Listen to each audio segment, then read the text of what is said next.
Olá, boa noite. Veja os destaques do Band Minas desta quarta-feira. Acidente com viatura. Policial morre após veículo capotar durante perseguição na capital. Quinto assalto em 4 meses. Com arma de brinquedo, adolescente rouba supermercado em Ubá. Risco de falta d'água. Níveis de reservatórios de Minas estão em estado de alerta. E veja também futebol, com os reencontros no Amistoso Internacional do Atlético e as novidades nos bastidores do Cruzeiro. Agora no Band Minas.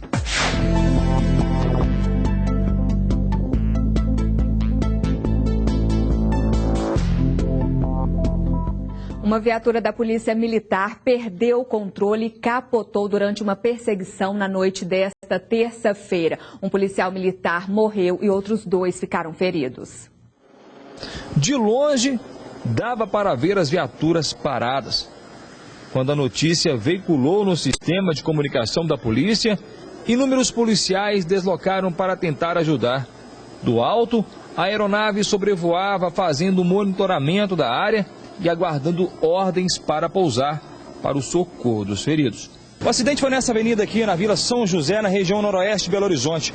Uma viatura do batalhão Rotan estaria perseguindo uma motocicleta e, ao tentar desviar de um carro, a viatura teria capotado. Os militares acabaram ficando presos às ferragens. Os primeiros policiais saíram nesta ambulância e foram direto para o Hospital João 23.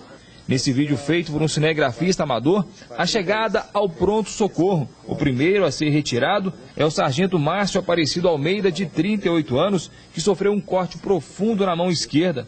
Logo em seguida, o soldado Reinaldo Saraga Queiroz, de 26 anos, que teve um corte no rosto. O terceiro militar socorrido foi o soldado Mauro Lúcio Toledo, de 35 anos, com escoriações leves. No local do acidente, os bombeiros e os médicos do SAMU tentaram de tudo para reanimar o 4º policial, que estava na condução da viatura e não resistiu aos ferimentos e morreu no local. Quem estava ali parecia não acreditar naquela imagem. É uma perda muito grande para a corporação e para os irmãos de farda como um todo. A gente fica muito triste com a situação. O soldado Ramon Seixas tinha 26 anos e estaria cursando o 4º ano de Direito e tinha se casado há pouco tempo.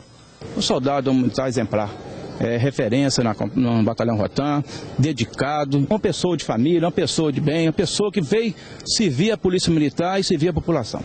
Durante o acidente, que deixou a viatura completamente destruída, um fator chamou a atenção. Os airbags não foram acionados, mesmo diante do forte impacto. E este não foi o primeiro caso. Em novembro do ano passado, nós mostramos uma situação semelhante, em que uma viatura da polícia teria capotado, deixando 4 policiais feridos. Mais uma vez, o item de segurança não teria sido acionado. No local do acidente dessa terça-feira, uma arma teria sumido da viatura após o capotamento e foi encontrada neste lote escondida, a quase 100 metros do local. A assessoria da Polícia Militar afirmou que não vai se pronunciar sobre o caso.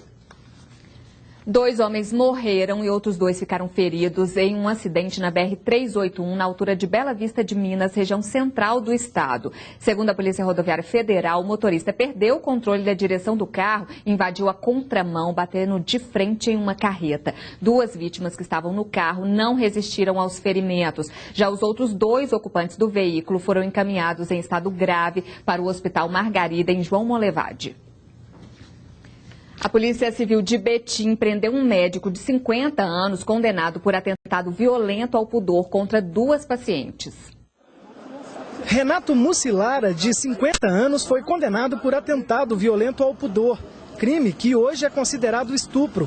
O médico, que atuava em Betim, se aproveitava da profissão para cometer os crimes. Ele utilizava a condição de médico para induzir essas vítimas, sob pretexto de examiná-las, à prática de atos libidinosos diversos da conjunção carnal. Os casos confirmados são de 2 jovens que na época tinham 20 anos. O médico foi condenado em 2010 pelos 2 crimes, mas chegou a recorrer e conseguiu responder em liberdade.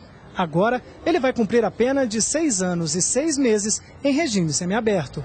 Enquanto o caso se arrastava na justiça, o médico, que é cardiologista, continuava trabalhando normalmente em Belo Horizonte. Já na delegacia de Betim, ele não falava coisa com coisa. Vocês estão podendo saber desse assunto justamente pelo risco de vida que eu estou passando. Então, como vocês ficaram sabendo da situação, vocês não podem espalhar. Mas se acontecer alguma coisa comigo, vocês ficam livres. Essa situação ela vai ser esclarecida no seu devido tempo. O que eu tinha para falar está falado. Pesquisem nos autos. Obrigado. Um supermercado em Ubá, na Zona da Mata, foi assaltado pela 5ª vez em menos de 4 meses. Câmeras do circuito interno do estabelecimento registraram toda a ação. Um homem entra no local de capacete e armado. Ele anuncia o assalto, obriga a funcionária a entregar todo o dinheiro e depois foge em direção à rua. Segundo a Polícia Militar, a arma usada era de brinquedo. O assaltante é menor de idade, já foi identificado, mas ainda não foi localizado.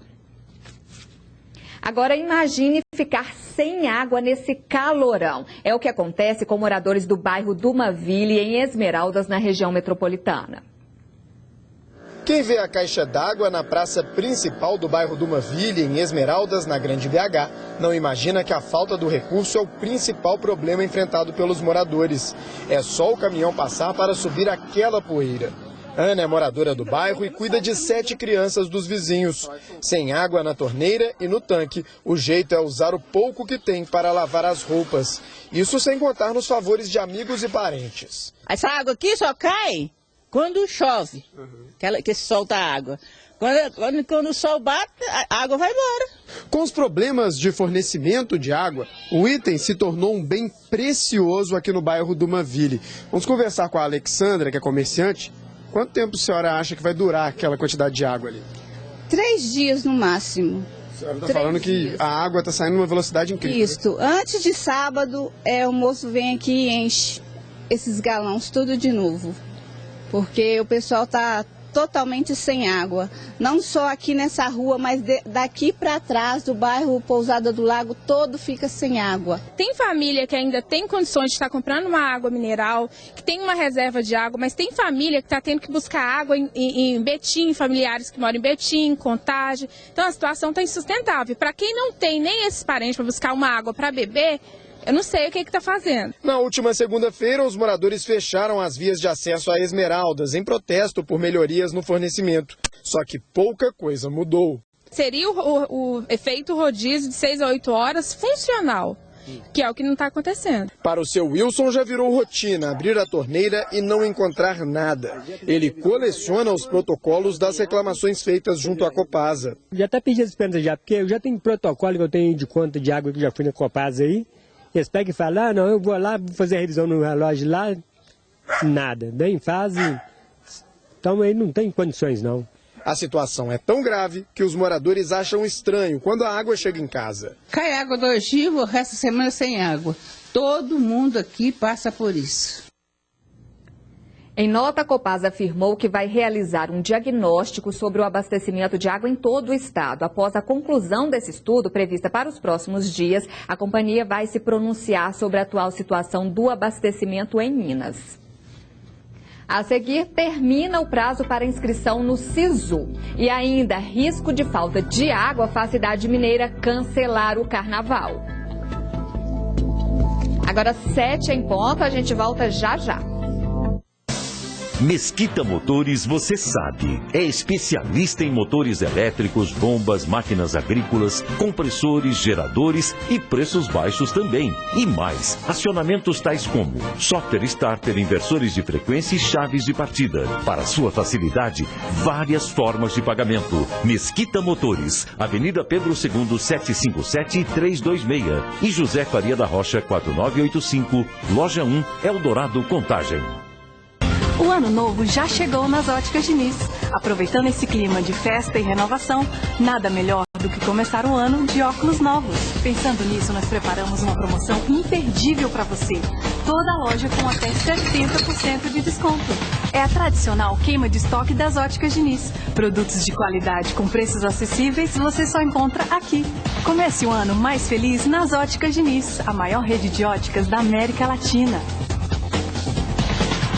Polimic, os melhores cursos técnicos. Eletrônica, eletrotécnica, eventos, informática, mecânica automotiva, mecânica industrial, mecatrônica e química. Polimic, dimensão maior no ensino técnico. 3422-4405.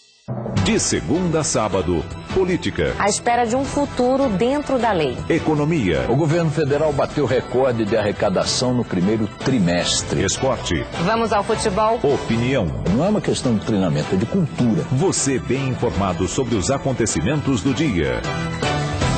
De segunda a sábado, 7h20 da noite, com Ricardo Boechat e Tiziana Vilas Boas, de olho na notícia. Jornal da Band.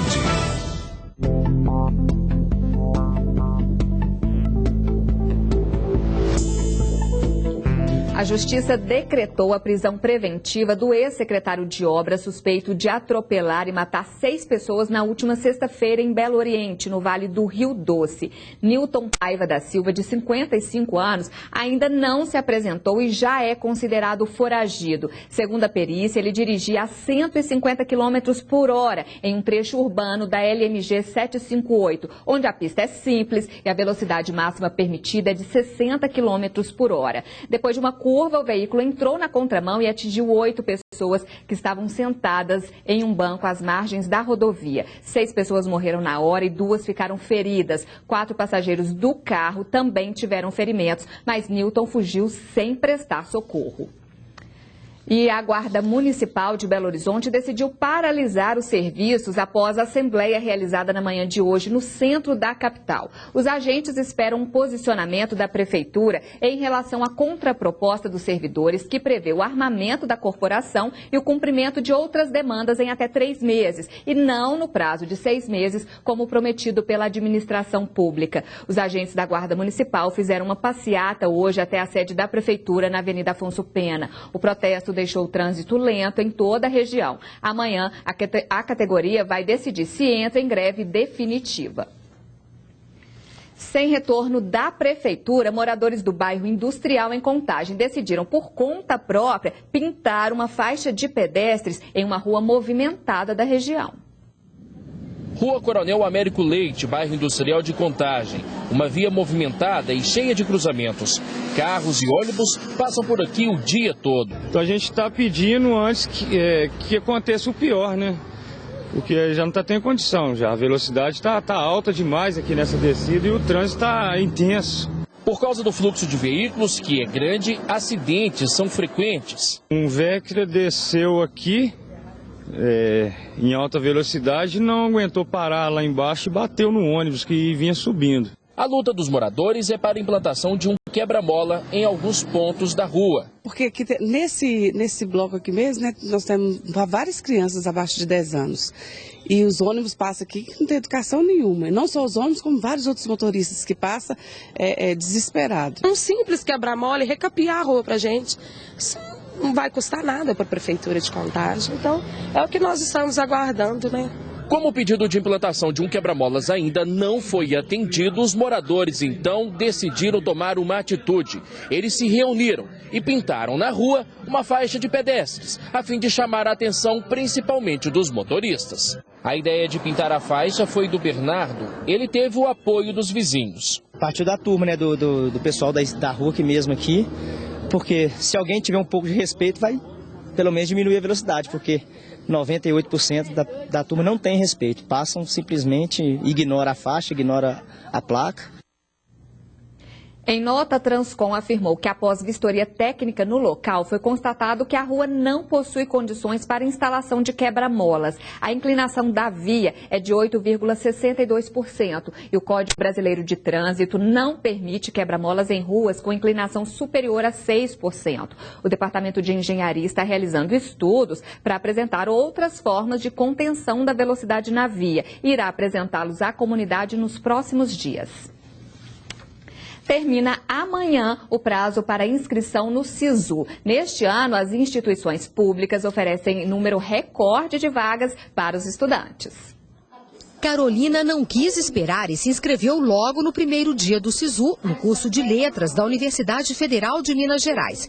Ela fez todo o processo pela internet usando o número de inscrição e a senha do Enem. Ela ficou em terceiro lugar nas universidades em geral e as 2 primeiras são em São Paulo e eu não tenho interesse de ir para lá. Eu acho que a minha pontuação é suficiente para o curso que eu quero. Este ano, as 128 instituições públicas de ensino do país oferecem um número recorde de vagas, mais de 205 mil, 20% a mais do que no ano passado. As inscrições só podem ser feitas pelo site do SISU até esta quinta-feira. Não é cobrada a taxa de inscrição. As vagas só valem para quem fez o Enem e não recebeu 0 na prova de redação. Mas as instituições determinam os próprios critérios. Algumas, por exemplo, adotam uma média mínima para a seleção. Cada candidato tem direito de escolher 2 opções de curso. O resultado será divulgado no dia 26 de janeiro e a matrícula entre os dias 30 de janeiro e 3 de fevereiro. Este ano não haverá segunda chamada como nas edições anteriores. Os estudantes que ficarem na lista de espera devem manifestar o interesse na página do site do SISU. Rafael quer ficar livre da mensalidade de R$ 1.200 do curso de publicidade. Depois de tirar a nota máxima na redação do Enem, espera conseguir uma vaga na Universidade Federal Mineira. Para deixar de pagar R$ 1.200 todo mês e também por causa de renome, porque a Federal é mais conhecida, tem mais referências no momento. Diversos bairros de Belo Horizonte estão sem energia elétrica. Segundo a CEMIG, as causas do problema, que pode ser a chuva que caiu sobre a cidade, ainda não foram identificadas. A interrupção da energia começou por volta das 5h40 da tarde. A CEMIG afirmou que não há previsão para o restabelecimento do serviço. E falando em CEMIG, eu recebo aqui o nosso editor de política, Carlos Lindenberg. Boa noite, Lindenberg. Boa noite, Camila. Então, vai ter mudança aí no comando da CEMIG? Vai ter mudança. A joia da coroa do governo do Estado vai ser entregue amanhã. A Assembleia de Acionistas, que vai ser durante todo o dia, vai eleger a nova diretoria da CEMIG, cujos nomes já estão, de certo modo, já definidos, já escolhidos pelo acionista majoritário, que é o governo do Estado, Camila. Tem alguma novidade nessa composição aí? Não, está definido que o nome do presidente será o Mauro Borges, o ex-ministro Mauro Borges. O vice, que era um nome que estava em discussão, será o do Matheus de Moura Lima, um advogado do PMDB, muito ligado ao vice-governador Toninho Andrade. A novidade é o fato de, pela primeira vez, na diretoria executiva, haver um funcionário da CEMIG a ser indicado pelo Sindeletro. Alguém de base, realmente, e não da cúpula da empresa. É a novidade, essa comunidade, digamos, já tem um representante do Conselho de Administração. Agora passa a ter também na diretoria executiva. Agora, Lindenberg, a gente teve um apagão aí essa semana, né? Aqui em Minas, qual que vai ser o desafio dessa nova diretoria? Então, a mudança se dá exatamente no meio de uma crise do sistema elétrico, né? A nova diretoria tem enormes desafios pela frente. Um desses desafios é manter o ritmo de crescimento que vinha sendo levado a feito pelo presidente que deixa a empresa, Djalma Moraes. Durante 11 anos, o doutor Djalma conduziu a CEMIG e a transformou numa das maiores empresas do país, com faturamento de 20 bilhões de reais por ano.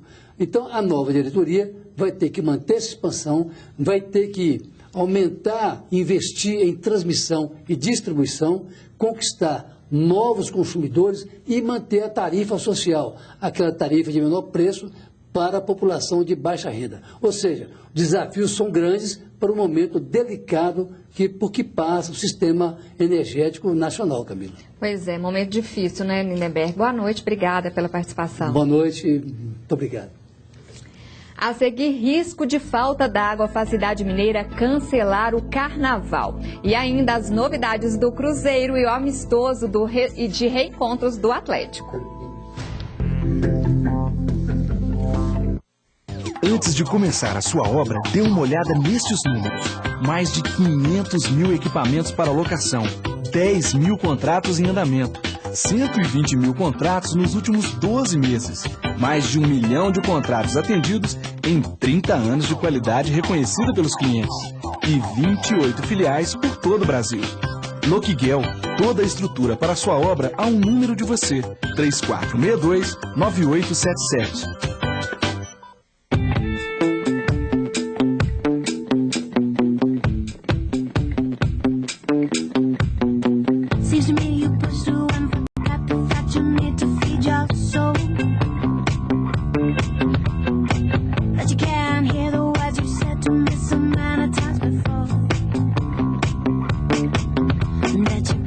Carmo.m. Conceito e moda exclusiva para o homem. Agora também no Monte Carmo Shopping Betim. Palavra de quem ganhou no Minascap. 50 mil. É 50 mil, não é 50 reais. Então, assim, vai fazer a diferença na nossa vida. Muito. Não é só felicidade. Você também quer sentir essa emoção? Então, fique atento porque esta semana tem mais. Domingo agora nós vamos sortear um Corolla mais 30 mil reais. E ainda tem uma moto 125 cilindradas, 2 Harley Davidson e 10 smartphones no Giro da Sorte. São 180 mil reais em prêmios. Garanta logo a sua sorte. E compre seu Minascap.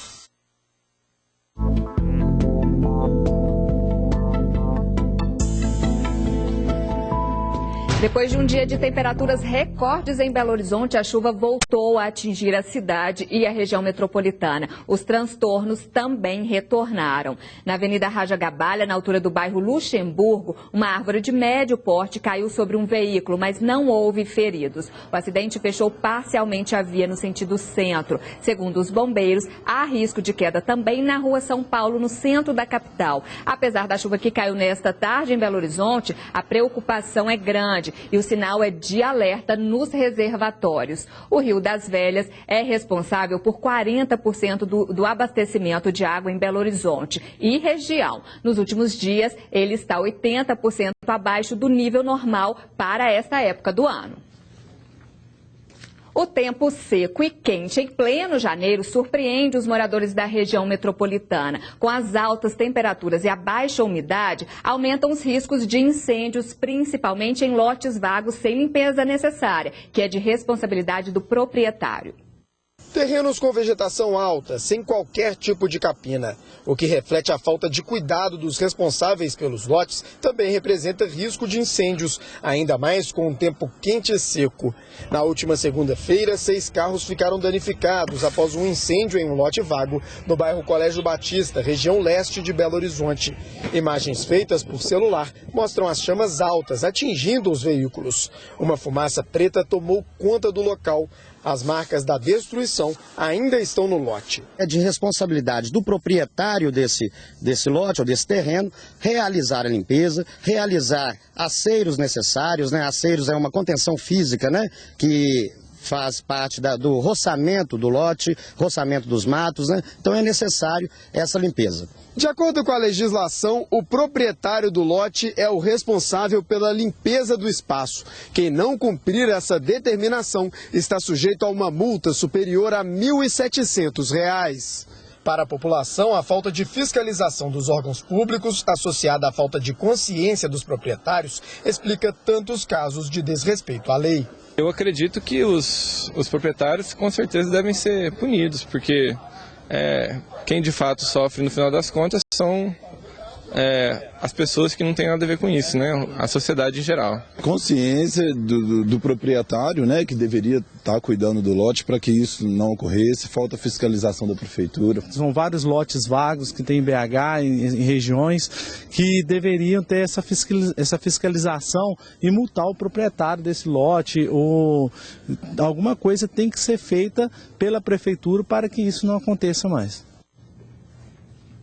A seca que atinge todo o estado levou a cidade de Oliveira, na região centro-oeste, a cancelar o carnaval deste ano. A decisão, comunicada pela prefeitura do município, foi tomada junto a outros órgãos públicos devido ao risco de desabastecimento de água na região. A festa na cidade chegava a reunir até 15 mil foliões. A mesma situação ameaça o carnaval de Itapecerica, cidade vizinha a Oliveira. O município vai decidir hoje se mantém ou não o evento. Ouro Preto, na região central de Minas, já passa por rodízio no abastecimento de água. A cidade, que promove um dos melhores carnavais do estado, enfrenta dificuldades no planejamento para receber os turistas. 173 municípios solicitaram ajuda do governo federal por causa da seca desde o mês de agosto. Do total, 133 foram reconhecidos. Agora vamos falar de futebol. No Cruzeiro, o setor que mais sofreu alterações foi o ataque. O técnico Marcelo Oliveira conta com 13 opções para montar a formação ofensiva ideal do time. As chegadas e saídas de jogadores deixaram a Toca da Raposa ainda mais movimentada. Já são 6 caras novas e o setor que mais ganhou opções foi o ataque. Cruzeiro tá sendo muito inteligente em estar contratando jogadores de muita qualidade, jogadores de grupo. O William terminou 2014 como titular e fez por onde. Desde que chegou ao clube em julho de 2013, marcou 20 gols. Mas agora ele sabe que a disputa pela titularidade está ainda mais acirrada. São 13 opções para 4 vagas no setor ofensivo. E aí, nos treinos, fica todo mundo querendo mostrar serviço. Enquanto não define os titulares, Marcelo Oliveira aproveita para testar a pontaria dos atacantes. E para aumentar o desafio, até o tamanho do gol foi diminuído. O golzinho ali era mais uma opção ali para não ficar um treino mais parado, né? Então todo mundo tendo que marcar, tendo que ficar atento. No primeiro teste do ano, o amistoso contra o Londrina, Marcelo Oliveira testou 8 jogadores no ataque. Como ninguém fez gol, o mistério continua. Mas vem aí o Campeonato Mineiro, uma boa oportunidade para o técnico testar seus jogadores. E para começar o ano de vez, a expectativa para a disputa do estadual é grande. A responsabilidade sempre é dos grandes, né? Creio que a equipe está fazendo uma boa temporada aí para iniciar bem, se Deus quiser conseguir o título também. E o Cruzeiro rejeitou uma proposta feita por um clube dos Emirados Árabes pelo meia Everton Ribeiro. O clube, não revelado pela diretoria celeste, teria oferecido ao jogador um salário de cerca de R$1.100.000 por mês. Já a proposta feita pelo Cruzeiro, ao Cruzeiro, seria de 7 milhões de euros pelos 60% que o clube detém do meia. O volante Lucas Silva pode ser outro jogador do Cruzeiro a receber proposta. Depois de 2 negativas do Cruzeiro, o Real Madrid deverá fazer uma nova investida no jogador. Lucas seria o substituto de Ilharramendi, que deverá ser negociado com o Athletic Bilbao. O Cruzeiro detém 50% do volante.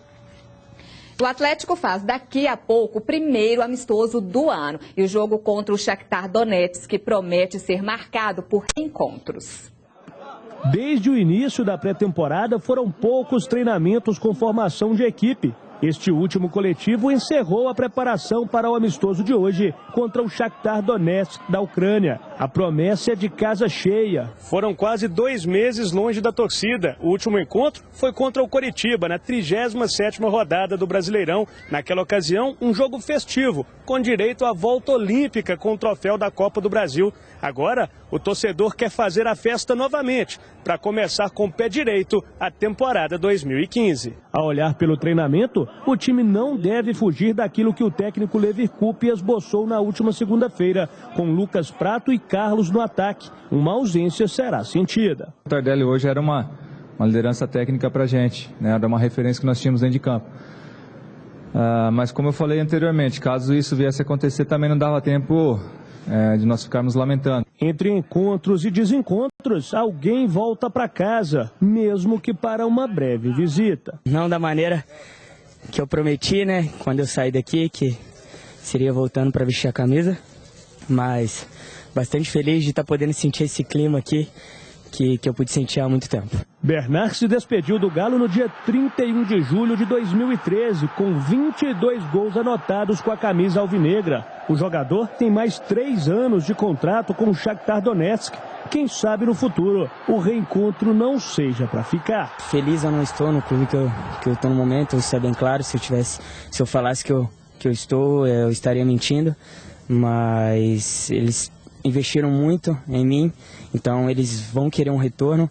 Então é continuar trabalhando, tentar encontrar cada vez mais meu espaço para poder também poder dar um retorno para o clube.